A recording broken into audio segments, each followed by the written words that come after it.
여러분, 환영합니다. 오늘 이 본문 해설 시간에 오신 걸 정말 환영해요. 오늘 우리는요, 초대교회의 그 아주 낭만적인 이미지를 완전히 산산조각낼 정말 충격적이고도 흥미로운 현실 속으로 직접 뛰어들어 볼 겁니다. 그리고 오늘 다룰 텍스트는 단 하나의 오탈자도 없이 아주 엄밀하게 개역개정판 성경을 그대로 가져왔으니까요, 본문이 가진 진짜 의미를 아주 정확하게 파헤쳐 볼 수 있을 겁니다. 다들 준비되셨죠? 자, 오늘 우리가 살펴볼 전체적인 흐름은 이렇습니다. 첫 번째, 고린도 교회의 충격적 현실부터 시작해서 모임이 해로움이 될 때 세속적 계급이 침투한 만찬, 성찬 모독과 교회의 사유화, 그리고 마지막으로 현대 교회를 향한 질문까지, 자, 이 역사적인 위기에서부터 아주 깊은 현대적 적용까지, 그럼 본격적으로 한번 파헤쳐 볼까요? 먼저 첫 번째 섹션, 고린도 교회의 충격적인 현실입니다. 우리가 가지고 있던 환상을 좀 깨볼 시간이네요. 우리가 보통 초대교회 딱 떠오르면 어떤가요? 막 모든 걸 다 나누고 완벽하게 사랑하고 거룩함으로 가득 찬 그런 이상적인 공동체를 떠올리잖아요. 그런데 바울이 편지를 보냈던 이 고린도 교회의 실제 모습은요, 와, 우리 상상과는 완전히 달랐습니다. 겉으로는 거룩한 예배나 만찬을 한다고 모였는데 그 진짜 속을 들여다보면 부유한 사람들은 자기들끼리 음식을 잔뜩 먹고 술에 취해서 비틀거리고요. 반대로 노동계층이나 가난한 사람들은 빈배를 움켜쥐고 쫄쫄 굶어야 했습니다. 한마디로 거룩해야 할 식탁이 세속적인 계급을 과시하는 아주 폭력적인 현장이었던 거죠. 도대체 이들에게 무슨 일이 있었던 걸까요? 자, 두 번째 섹션입니다. 모임이 도리어 해로움이 될 때 대체 어떻게 모였길래 그랬는지 한번 해부해보죠. 이들의 모임이 구체적으로 어떻게 영적인 파괴를 가져왔는지 본문을 통해 아주 정확히 짚어보겠습니다. 바울은 편지를 시작하면서 정말 매서운 생망을 쏟아내는데요. 개역개정판 성경 텍스트 그대로 읽어보겠습니다. 내가 명하는 이 일에 너희를 칭찬하지 아니하나니 이는 너희의 모임이 유익이 못되고 도리어 해로움이라. 와, 바울은 돌려 말하는 법이 없어요. 모이는 것 자체가 너희 교회에 독이 되고 있다고 딱 잘라 선언한 겁니다. 아니, 은혜를 받아야 할 예배 모임이 어떻게 해로움이 될 수 있다는 걸까요? 자, 여기서 이 슬라이드에서 정말 흥미로운 점은 바로 이 헬라어 원어들의 의미입니다.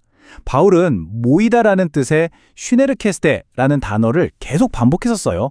그러니까 모임의 횟수나 목적이 문제가 아니라 그들이 모이는 방식 그 자체가 아주 근본적으로 잘못됐다는 걸 꼬집는 거죠. 게다가 해로움으로 번역된 훼손이라는 단어, 이거 그냥 시간이 아깝다, 비효율적이다 이런 뜻이 절대 아닙니다. 이건 끔찍한 영적 손실이고요. 공동체가 완전히 파괴되는 아주 치명적인 해악을 의미해요. 그러니까 이 사람들은 모이면 모일수록 서로를 망가뜨리고 있었던 겁니다.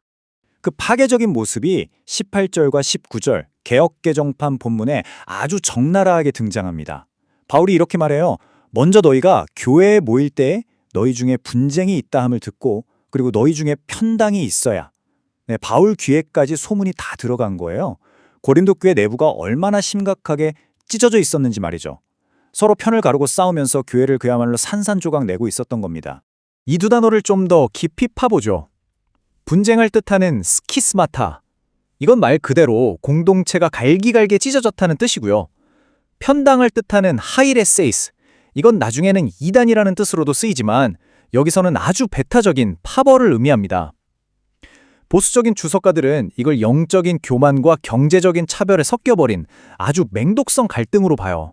로마 사회의 그 잔인한 계급 구조가 교회 문턱을 넘어와 버린 거죠. 그런데 참 역설적이게도요, 바울은 오히려 이 찢어지는 과정을 통해서 누가 진짜 참된 믿음을 가진 사람인지 명백하게 드러날 거라고 선언합니다. 세 번째 섹션으로 넘어갑니다. 세속적 계급이 침투한 만찬.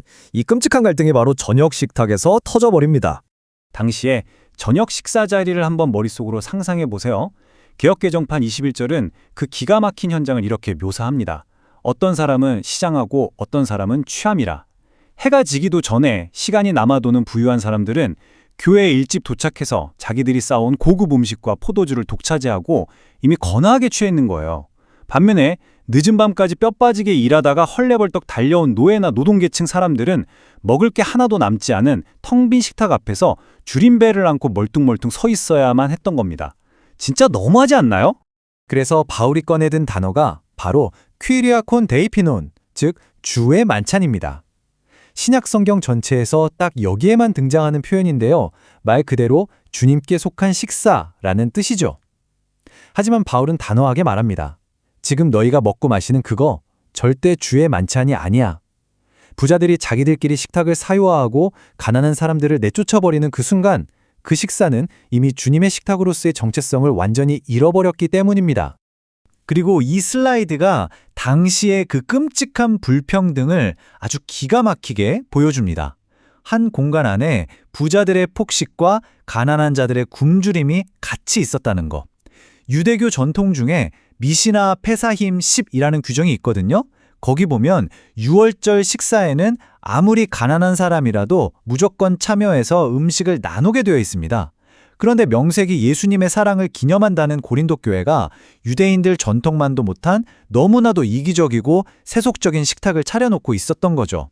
이 거룩한 만찬이 흘러온 역사를 쭉 짚어보면 이 타락이 얼마나 뼈아픈 건지 확 와닿으실 겁니다. 주전 1400년경 이집트의 노예에서 해방됐던 출애굽 6월절 식탁 기억하시죠? 그 식탁이 기원 후 30년에 예수님의 최후의 만찬으로 완성됩니다.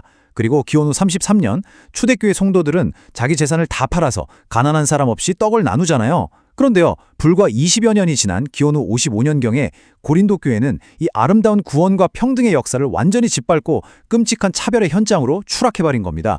본래 목적에서 너무 멀리 와버린 거죠. 네 번째 섹션입니다. 성찬 모독과 교회의 사유화. 바울의 분노가 여기서 거의 최고조에 달합니다. 상황이 이렇다 보니 바울이 가만히 있을 수 없었겠죠. 바울은 이걸 그냥 밥상머리 예절 문제가 아니라 심각한 신성모독으로 봤습니다. 개역개정판 본문으로 바울의 이 격앙된 목소리를 한번 들어보시죠. 너희가 하나님의 교회를 업신여기고 빈궁한 자들을 부끄럽게 하느냐.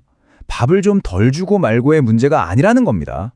하나님의 가족으로 부름받은 형제자매, 그것도 가장 약하고 가난한 사람들에게 수치심을 안겨준 행위.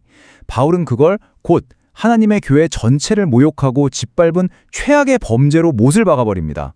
역사 속의 위대한 신학자들도 이 본문을 엄청나게 엄중하게 다뤘습니다. 요한 크리소스톰은 평등과 사랑으로 가득해야 할 성찬에 세상의 차별이 들어왔다며 깊이 탄식했고요. 어거스틴은 부자들의 그 탐욕이 바로 그리스도의 몸을 찢어발기는 행위라고 강력하게 경고했습니다. 특히 존 칼뱅의 통찰이 정말 날카로운데요. 그는 부자들이 교회의 공적인 식탁을 마치 자기들 개인 클럽처럼 사유화해서 가난한 사람들을 무시한 것, 바로 그것이 성찬을 모독한 진짜 본질이라고 정확히 꿰뚫어 보았습니다. 그래서 여기서 우리가 기억해야 할 가장 핵심적인 포인트는요. 이 사건이 성경 전체에 거대한 신학적 맥락과 쫙 연결되어 있다는 겁니다. 바울이 고린도전서 10장에서 우리가 떡을 떼며 한 몸이 된다고 엄청 강조했잖아요. 근데 부자들이 그 신학을 산전조각 낸 거예요. 게다가 이건 가난한 사람을 차별하지 말라는 야고보서 2장의 메시지와도 완벽하게 겹칩니다. 결국 이 고린도 교회의 문제는요. 세상의 계급주의가 그리스도의 몸을 파괴하려는 시도에 맞서는 치열한 영적 전투였던 겁니다. 이제 마지막 5번째 섹션입니다. 현대 교회를 향한 질문, 우리의 현실을 돌아볼 시간입니다. 자, 그렇다면 2000년 전의 이 뼈아픈 역사가 오늘날 우리에게 던지는 메시지가 뭘까요? 이 부분을 천천히 한번 곱씹어 보셨으면 좋겠어요. 교회는 절대 세상의 성공신화나 자본주의적인 계급 문화를 흉내내서는 안 됩니다. 우리가 하는 성만찬, 그리고 교회의 모든 모임은 그냥 주일이니까 의무적으로 하는 종교 행사가 아니에요. 이건 세상의 모든 벽을 허물어버리는 공동체적 사랑과 연합의 거대한 선언입니다. 만약 우리 모임 안에서 누군가 약하거나 가난하다는 이유로 소외감을 느낀다? 그럼 그 순간 우리 교회의 본질도 고린도 교회처럼 심각하게 일그러지고 마는 겁니다. 자, 이제 마지막으로 여러분 스스로에게 그리고 우리가 속한 공동체에 이 도발적이면서도 절대 피할 수 없는 질문을 하나 던지며 마무리하려고 합니다. 여러분, 우리가 모이는 그곳은 하나님 나라의 그 새로운 질서가 살아 숨쉬는 곳인가요? 아니면 혹시 새삼의 차별과 계급 구조결 그냥 간판만 교회로 바꿔달고 그대로 수입해온 곳은 아닌가요? 이 묵직한 질문 꼭 한번 깊이 고민해 보셨으면 좋겠습니다. 자, 오늘 저희가 준비한 텍스트 깊은 읽기는 여기까지입니다. 끝까지 함께해 주셔서 정말 감사합니다.